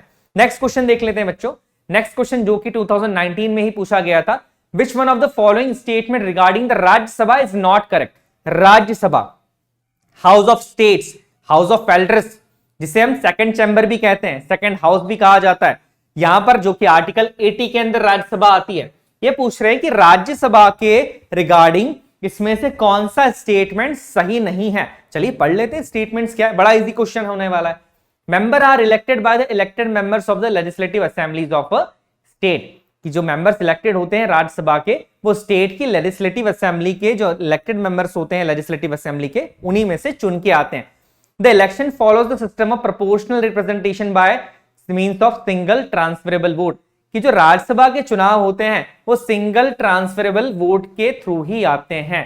नेक्स्ट पॉइंट की बात कर रहे हैं, 1/3 of its members retired after every 2 years, कि जो 1/3 मेंबर्स होते हैं राज्यसभा के हर साल रिटायर्ड हो जाते हैं, हर 2 साल के अंदर वो रिटायर्ड हो जाते हैं। और ऑप्शन डी स्टेटमेंट बोलता है, it is a permanent body but can be dissolve earlier by the president, कि राज्यसभा है तो परमानेंट बॉडी बट प्रेसिडेंट जो है वो उसे पहले ही डिसॉल्व कर सकता है, पहले ही उस बॉडी को हटा सकता है। अब देखिए क्वेश्चन बड़ा डाइसी सा है, बट अगर आपको बेसिक्स की अंडरस्टैंडिंग है, बेसिक की अगर अंडरस्टैंडिंग है तो इस क्वेश्चन का आंसर निकालना बड़ा ही आसान है। देखिए बच्चों, अगर इस क्वेश्चन के आंसर की हम बात करें, option D is the answer. क्यों? क्योंकि देखिए यहां पर क्या बोल रहे हैं, it is a permanent body. यहां तक तो सही है कि राज्यसभा एक परमानेंट बॉडी होती है, but can be dissolve earlier by the president. मैंने आपको एक चीज हमेशा कही है कि Rajya Sabha is not subjected to dissolution, Rajya Sabha dissolve हो ही नहीं सकती है, वो एक परमानेंट बॉडी है, तो प्रेसिडेंट उसे कैसे डिसॉल्व कर सकता है? अब ये बेसिक सी चीज है, बट पूछा क्या, लैंग्वेज को थोड़ा सा घुमा दिया है बच्चों। तो यहां पर इसका जो आंसर होगा वो क्या होगा? Option D. चलिए नेक्स्ट क्वेश्चन को यहां पर देख लेते हैं कि नेक्स्ट क्वेश्चन यहां पर क्या कह रहा है। विच one of the parliament of India is not correct. ये क्वेश्चन एनडीए 2018 के अंदर पूछा गया है। भारत की जो पार्लियामेंट है उसके बारे में इनमें से कौन सा स्टेटमेंट सही नहीं है, देख लेते हैं। बड़ा इजी सा क्वेश्चन होने वाला है ये भी। The parliament consist of Lok Sabha, the Rajya Sabha and the president, बिल्कुल सही। ये पॉइंट हमने देखा है अभी कि जो पार्लियामेंट है वो 3 चीजों से मिलकर बनी है हमारी, लोकसभा से, राज्यसभा से और प्रेसिडेंट से। यहां पर सेकंड ऑप्शन क्या कह रहा है, there are no nomination members in Lok Sabha, there are no nominated members in Lok Sabha. अब ये कह रहा है कि लोकसभा के अंदर बेसिकली कोई नॉमिनेटेड मेंबर्स होता ही नहीं है। नेक्स्ट पॉइंट है, the Rajya Sabha can not be dissolve, बिल्कुल सही है, यह भी हमने आंसर देखा है कि राज्यसभा को डिसॉल्व नहीं किया जा सकता है किसी भी कंडीशन के अंदर। नेक्स्ट है, some members of the Rajya Sabha are nominated by the president, बिल्कुल सही है, कि जो 12 मेंबर्स होते हैं राज्यसभा के उन्हें प्रेसिडेंट नॉमिनेट करता है, बट यहां पर क्वेश्चन क्या पूछ रहा है, ये कह रहा है ऑप्शन बी कि there are no nominated members in Lok Sabha basically. तो यहां पर ऐसा बिल्कुल भी नहीं है। लोकसभा के अंदर भी जो 2 लोग होते हैं एंग्लो इंडियन कम्युनिटी के, उन्हें नॉमिनेट किया जाता है। हाँ, अभी जो 104th कॉन्स्टिट्यूशन अमेंडमेंट एक्ट आया है उनके थ्रू एंग्लो इंडियन कम्युनिटी के रिप्रेजेंटेशन को 10 साल के लिए बढ़ाया नहीं गया है, सिर्फ एसटी एससी के रिप्रेजेंटेशन को 10 साल के लिए बढ़ाया गया है। बट ये क्वेश्चन अगर 2018 के अंदर पूछा गया था तो देखिए बेसिक सा क्वेश्चन है, बट पूरा खेल किसका जा रहा है, यहां पर लैंग्वेज का खेल जा रहा है। तो आपको लैंग्वेज बहुत अच्छे से यहां पर करनी है। आई होप जो बच्चे अभी इस क्वेश्चन को देख रहे हैं उन्होंने अगर सारे लेक्चर्स देखे जिन बच्चों ने, वो बड़ी आसानी से इन क्वेश्चंस को कर पा रहे होंगे। चलिए नेक्स्ट क्वेश्चन देखते हैं बच्चों। नेक्स्ट क्वेश्चन कहता है एवरी जज of supreme court of India is appointed bye कि जो सुप्रीम कोर्ट ऑफ इंडिया का हर जज होता है उसे किसके थ्रू अपॉइंट किया जाता है। ये भी लैंग्वेज वाला ही सिनेरियो है बच्चों। यहां पर भी क्वेश्चन के ऑप्शंस देख लेते हैं, इसका आंसर भी आपको कमेंट बॉक्स में ही देना है। क्वेश्चंस है द सुप्रीम कोर्ट कोलिजियम, जो कोलिजियम सिस्टम होता है सुप्रीम कोर्ट का वो, द कैबिनेट अपॉइंट करती है, the president of India appoint करते हैं, और डी ऑप्शन है द लोकसभा कि कौन अपॉइंट करता है। यहां पर किसकी बात कर रहे हैं, सुप्रीम कोर्ट के हर जज को बेसिकली यहां पर कौन अपॉइंट करता है, ये क्वेश्चन पूछा गया। एनडीए 2018 का क्वेश्चन है बच्चों।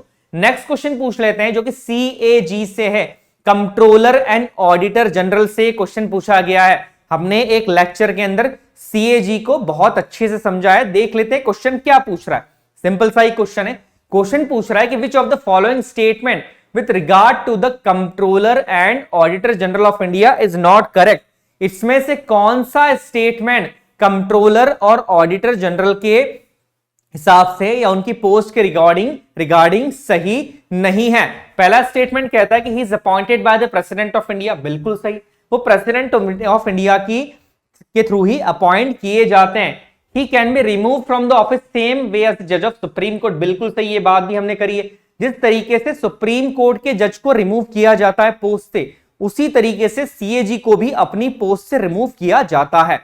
सी ऑप्शन है CAG is eligible for further office under GOI, ठीक है, इस ऑप्शन को देखते हैं। और डी कह रहा है कि salary of CAG charge on the consolidated fund, कि भारत का जो कंसोलिडेटेड फंड होता है उसी के ऊपर कंट्रोलर एंड ऑडिटर जनरल की सैलरी चार्ज होती है। तो देखिए 3 ऑप्शंस तो बिल्कुल सही हैं, बट जो ऑप्शन सी है यहां पर कि CAG is eligible for further office under government of India, ये बिल्कुल ही गलत है। तो ये सी स्टेटमेंट यहां पर गलत है।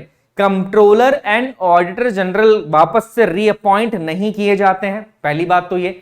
दूसरी चीज, कंट्रोलर एंड ऑडिटर जनरल अपने कार्यकाल को पूरा करने के बाद ना तो किसी स्टेट गवर्नमेंट के जॉब में ना ही किसी सेंट्रल गवर्नमेंट के जॉब को कर सकते हैं। So that's why option C यहां पर इसका आंसर हो जाएगा। चलिए बच्चों नेक्स्ट क्वेश्चन देख लेते हैं। नेक्स्ट क्वेश्चन क्या है, नेक्स्ट क्वेश्चन भी एनडीए 2018 के अंदर ही पूछा गया है। The supervision direction and control of election in India is vested in, बड़ा बहुत इजी सा क्वेश्चन है जो कि इलेक्शन कमीशन से पूछा गया है कि जो सुपरविजन होता है, डायरेक्शंस होता है इलेक्शन का, कंट्रोल इलेक्शन को कौन करता है। यहां पर ऑप्शंस दे दिए गए हैं, the supreme court of India, the parliament of India, the election commission of India and the chief election commissioner.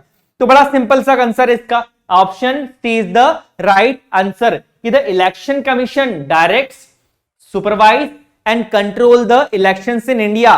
Bharat के अंदर जो हमारा चुनाव आयोग है वही चुनाव को इलेक्ट करता है, बेसिकली कंट्रोल कर रहा है चुनाव को, चुनाव के अंदर चीजों को सुपरवाइज करता है और डायरेक्शंस देने का काम भी हमारे चुनाव आयोग का ही है। तो बहुत बेसिक सा क्वेश्चन ये 2018 के अंदर पूछा गया था।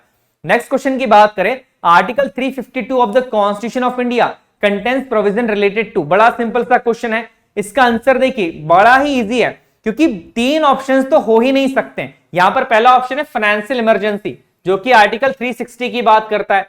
यहां पर failure of constitution machinery of state, यहां पर जब स्टेट की बात कर रहे हैं तो किसकी बात की जा रही है, ये तो हमारे प्रेसिडेंट रूल की बात हो गई है। तो प्रेसिडेंट रूल आता है आर्टिकल 356 के अंदर। Suspension of the enforcement of right conferred in part 3 of the constitution. अब इस ऑप्शन के अंदर आपको थोड़ा सा कंफ्यूजन हो सकता है कि ऑप्शन सी कह रहा है कि suspension of the enforcement rights conferred in the part 3 of the constitution। Part 3 में जितने भी फंडामेंटल राइट्स आपके वो सस्पेंड किए जा सकते हैं कॉन्स्टिट्यूशन के। क्या आर्टिकल 352 इसकी बात करता है? ये बताना है आपको कि आर्टिकल 352 ने ये कहा है। नेक्स्ट है डी जनरल इमरजेंसी, कि एक जनरल इमरजेंसी की बात करता है ना। तो इस क्वेश्चन का आंसर भी आपको कमेंट बॉक्स के अंदर ही देना है। इजी, बहुत इजी क्वेश्चन है बच्चों, सिर्फ लैंग्वेज आपको अंडरस्टैंड करनी है। कई बार होता है कि जल्दबाजी के अंदर हम क्वेश्चंस को करने के चक्कर में क्वेश्चन पूरा पढ़ते ही नहीं है, ऑप्शन पढ़ा ही नहीं लास्ट वाला, सेकंड लास्ट वाला, और आंसर लगा दिया कि हाँ ये आंसर होगा, जबकि लैंग्वेज कुछ और थी क्वेश्चन की। इस क्वेश्चन का आंसर भी आप कमेंट बॉक्स के अंदर ही देंगे मुझे। नेक्स्ट क्वेश्चन है the word socialist was inserted into the preamble to the constitution of India through which one of the following amendment act. हमारे संविधान के अंदर जो प्रीएम्बल है, हमारे प्रीएम्बल के अंदर सोशलिस्ट वर्ड कहां से जोड़ा गया है? अब देखिए यहां पर एक ऑप्शन था, हम जब प्रीएम्बल पढ़ रहे थे तो हमने एक पॉइंट देखा था कि 42nd अमेंडमेंट कॉन्स्टिट्यूशन एक्ट या 42nd अमेंडमेंट एक्ट 1976 के थ्रू हमारे प्रीएम्बल के अंदर भारत की जो प्रस्तावना है, जो प्रीएम्बल में है, उसमें 3 नए शब्द जोड़े गए थे। वो कौन कौन से वर्ड्स थे देखिएगा, सोशलिस्ट, सेकुलर एंड इंटीग्रिटी। तो देखिए इसका आंसर क्या है, बड़ा इजी सा आंसर आ जाएगा कि यहां पर जो सोशलिस्ट वर्ड जोड़ा गया है हमारे प्रीएम्बल में, वो 42nd कॉन्स्टिट्यूशन अमेंडमेंट एक्ट के थ्रू जोड़ा गया है ना। याद रखिएगा अमेंडमेंट्स के अंदर हमने पढ़ा था कि हमारा जो 42nd कॉन्स्टिट्यूशन अमेंडमेंट एक्ट 1976 है, जिसे इमरजेंसी के टाइम पे लाया गया था, सबसे बड़ा अमेंडमेंट है हमारे। बहुत सारे चीजों को संविधान में चेंज करने की कोशिश की गई थी, कुछ चीजें चेंज भी की गई थी, और दैट्स व्हाई हमारे 42nd कॉन्स्टिट्यूशन अमेंडमेंट एक्ट को क्या कहा जाता है, मिनी कॉन्स्टिट्यूशन हम कह देते हैं। ये चीजें हमने बहुत डिटेल के अंदर देखी है। चलिए बच्चों नेक्स्ट क्वेश्चन अब यहां पर देख लेते हैं। नेक्स्ट क्वेश्चन है which one of this not part of DPSP as enriched in Constitution of India। हमारे संविधान के अंदर डीपीएसपी जितने भी दिए गए डीपीएसपी, उसमें से कौन सा डीपीएसपी नहीं है? मैंने ऑलरेडी कहा है आपसे डीपीएसपी से क्वेश्चंस पूछे जाते हैं, बहुत बार पूछे गए, तो वो यहां पर आपसे यही पूछ रहा है कि संविधान में जितने डीपीएसपी दिए गए हैं इनमें से कौन सा डीपीएसपी का पार्ट नहीं है, या कौन सी चीज डीपीएसपी नहीं है। इन सारे ऑप्शंस को पढ़ के आपको आंसर कमेंट बॉक्स के अंदर ही देना है कि इसका आंसर यहां पर बेसिकली क्या होगा। नेक्स्ट क्वेश्चन की बात की जाए बच्चों, द स्पीकर ऑफ लोकसभा में resign his office by writing address to the NDA 2016 में एक क्वेश्चन पूछा है कि जो लोकसभा के स्पीकर होते हैं, अगर उन्हें अपने ऑफिस से रिजाइन देना है तो वो अपना रेजिग्नेशन लेटर बेसिकली किस पर्सन को देंगे, किस अथॉरिटी को देंगे, या किस बॉडी को देंगे। अब देखिए यहां पर ऑप्शंस क्या देके रखें, ऑप्शन यहां पर बोल रहे हैं, पहला ऑप्शन प्रेसिडेंट ऑफ इंडिया, दूसरा ऑप्शन है प्राइम मिनिस्टर ऑफ इंडिया, तीसरा ऑप्शन यहां पर आ रहा है वाइस प्रेसिडेंट ऑफ इंडिया, और चौथा ऑप्शन है डिप्यूटी स्पीकर ऑफ लोकसभा। देखिए जब हम स्पीकर के बारे में बात कर रहे थे, हमने स्पीकर के आर्टिकल के बारे में भी जाना था कि किस आर्टिकल में स्पीकर और डिप्यूटी स्पीकर को दे के रखा है। हमने ये भी जाना था कि स्पीकर, ये क्वेश्चन ऑलरेडी एक क्वेश्चन पूछा गया था कि स्पीकर अपना वोट किस इंस्टेंस के अंदर देते हैं। हमने ये भी देखा था कि स्पीकर जो होते हैं वो कास्टिंग वोट डालते हैं। कास्टिंग वोट क्या होता है कि जब नंबर ऑफ वोट्स टाई हो जाते हैं तो उसके बाद जो वोट डाला जाता है वो कास्टिंग वोट होता है। हमने ये भी देखा था कि स्पीकर अपना जो रेजिग्नेशन लेटर है वो डिप्यूटी स्पीकर को देते हैं, और डिप्यूटी स्पीकर अपना रेजिग्नेशन लेटर जो है वो स्पीकर को देता है। तो देखिए बेसिक से क्वेश्चन पूछा गया था, तो इस क्वेश्चन का आंसर क्या हो जाएगा बच्चों, deputy speaker of Lok Sabha. So option D would be the right answer of this question. देखिए आज हमने बहुत सारे क्वेश्चंस लगाए हैं, हमने बहुत सारी चीजें देखी है कि किस तरीके से क्वेश्चंस एनडीए के अंदर पॉलिटी में आते हैं। जितनी कमिटीज थी उन कमिटीज के अंदर से मेजर कमिटीज के बारे में हमने बात करी है। मैंने कुछ ऐसे क्वेश्चंस भी यहां पर लिए हैं जिनकी लैंग्वेज थोड़ी सी अलग थी। जो क्वेश्चन तो बड़े इजी थे, बड़ी आसानी से हो जाएंगे, बस आपको शांति से उस क्वेश्चन को पढ़ के उसकी लैंग्वेज को यहां पर अंडरस्टैंड करना है। चलिए बच्चों आज हमारा जो पॉलिटी का क्रैश कोर्स है, जो पॉलिटी के लिए हमने चीजें पढ़ी हैं, वो सारे लेक्चर्स हमारे कंप्लीट हो गए हैं। आई होप आपको पॉलिटी बहुत अच्छे से समझ में आई होगी, और ये जो क्वेश्चंस आ रहे हैं देखिए सारे के सारे क्वेश्चंस के आंसर्स आपको उन लेक्चर्स के अंदर ही मिल जाएंगे। तो यहां पर पॉलिटी का क्रैश कोर्स आपका कंप्लीट हो गया है। नेक्स्ट हम इकोनॉमिक्स की क्लासेस स्टार्ट करेंगे। इकोनॉमिक्स भी एक बड़ा ही मेजर रोल प्ले करता है एग्जाम्स के अंदर, एनडीए एग्जाम्स के अंदर। हर बार बहुत सारे क्वेश्चंस जो है वो इकोनॉमिक्स से डायरेक्टली इनडायरेक्टली पूछे जाते हैं, और उन क्वेश्चंस को आप छोड़ नहीं सकते हैं बच्चों। एक चीज याद रखिएगा, इस एग्जाम्स के अंदर एक क्वेश्चन छोड़ना, दो क्वेश्चन छोड़ना, ये भी आपके रिकमेंडेशन को पीछे कर सकता है, क्योंकि आपका जो रिकमेंडेशन होता है वो एसएसबी के साथ साथ रिटर्न मार्क्स पे भी बहुत ज्यादा डिपेंड करता है। तो जितने ज्यादा मार्क्स आप लेके आते हैं हर सब्जेक्ट के अंदर, उतने ज्यादा आप आपके सपने के करीब चले जाते हैं। चलिए बच्चों, आई होप आपको चीजें समझ में आ रही होगी। इसी तरीके से अच्छे से मेहनत करते रहिए। तब तक के लिए जय हिंद।